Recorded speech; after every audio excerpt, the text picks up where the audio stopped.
Welcome back to the Talking Hedge. I'm Josh Kincaid, and this is your Cannabis Business Podcast. An ex-bond trader says that Brazil is luring CBD investment as demand grows. A former U.S. bond trader turned medical marijuana evangelist sees cannabis cash starting to flow faster this year in Brazil, where imported CBD is the only legal game in town. There's a lot of political uncertainty in Brazil, but there's also a lot of opportunity. Labor is inexpensive, there's lots of land to use, and it's easy to sway political influence.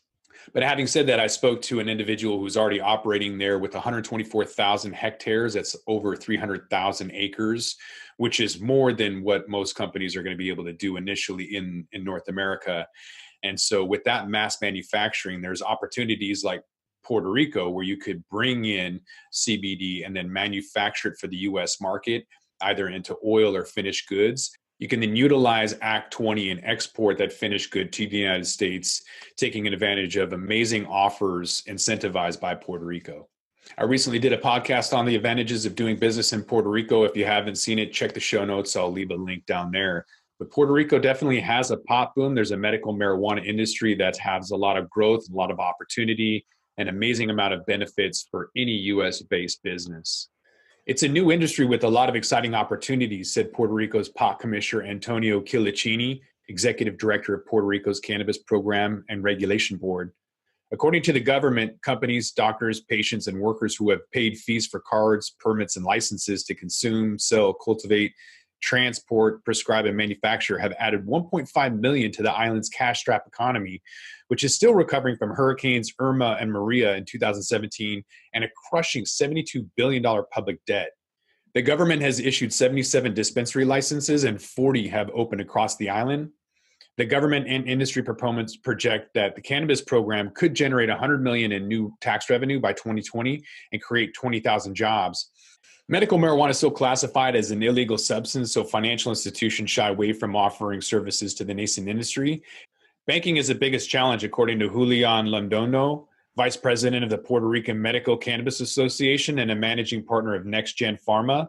Two Co-op, the one local credit union providing financial services to the medical marijuana industry, had to cancel accounts in January after Banco Cooperativo, a larger bank handling the credit union's transactions, no longer accepted their checks.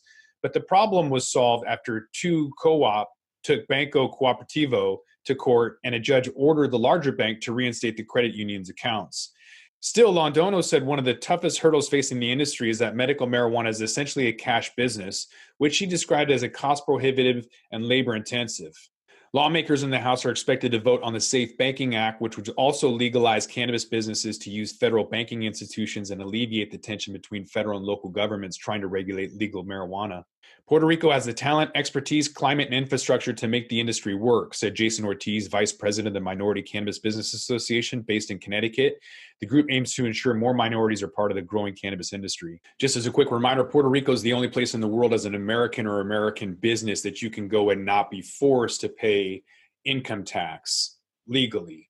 So long story short, Puerto Ricans are Americans, but they don't have the ability to vote and they don't have any representation in Congress. And since you can't have taxation without representation, there's no U.S. federal taxes. They have their own tax system, which has a maximum cap at 4% and a whole lot of other advantages to doing business, including 50% tax credits for the purchase of equipment, 100% tax deductions in some cases. And so if you haven't already seen it, check the show notes. I'll leave a link in there for a video I did on the advantages of doing business in Puerto Rico. And with that, we're going to roll this one up. I'm Josh Kincaid. Don't forget to like, share, and subscribe, or don't. And I'm out.